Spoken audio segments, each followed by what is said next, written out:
بسم الله الرحمن الرحيم نون والقلم وما يسطرون ما أنت بنعمة ربك بمجنون وإن لك لأجرا غير ممنون وإنك لعلى خلق عظيم فستبصر ويبصرون بأيكم المفتون إن ربك هو أعلم بمن ضل عن سبيله وهو أعلم بالمهتدين فلا تطع المكذبين ودوا لو تدهن فيدهنون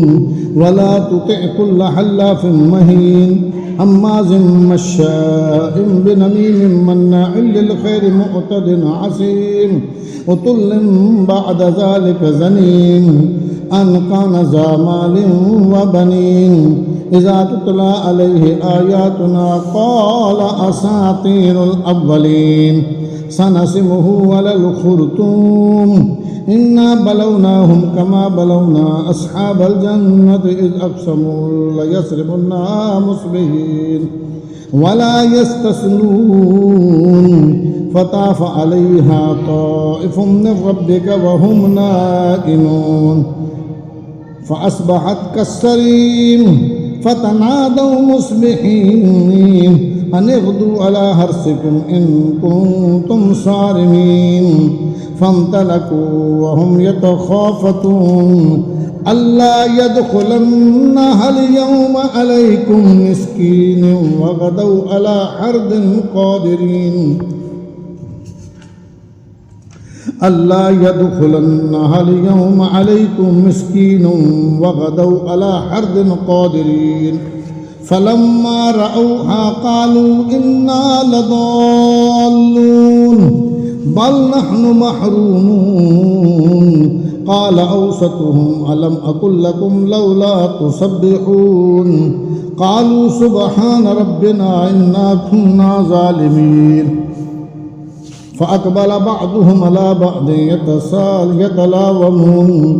فأقبل بعضهم على بعض يتلاومون قالوا يا ويلنا إنا كنا طاغين عسى ربنا أن يبدلنا خيرا منها إنا إلى ربنا راغبون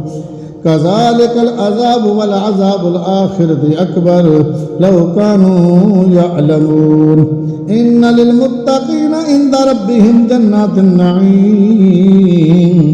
أفنجعل المسلمين كالمجرمين ما لكم كيف تحكمون أم لكم كتاب فيه تدرسون إن لكم فيه لما تخيرون أم لكم أيمان علينا بالغة إلى يوم القيامة إلى إن لكم ألما تحكمون سلهم أيهم بذلك زعيم أم لهم شركاء فليأتوا بشركائهم إن كانوا صادقين يوم يكشف عن ساق ويدعون إلى السجود فلا يستطيعون خاشية أبصارهم ترهقهم ذلة وقد كانوا يدعون إلى السجود وهم سالمون فذرني ومن يكذب بهذا الحديث سنستدرجهم من حيث لا يعلمون وأملي لهم إن كيدي متين أم تسألهم أجرا فهم من مغرم مثقلون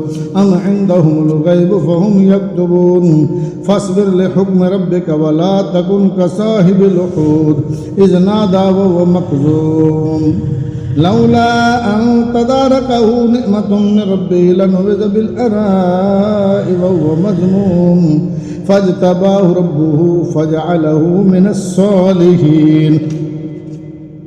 وإن يكاد الذين كفروا ليزلقونك بأبصارهم لما سمعوا الذكر ويقولون إنه لمجنون وما هو إلا ذكر للعالمين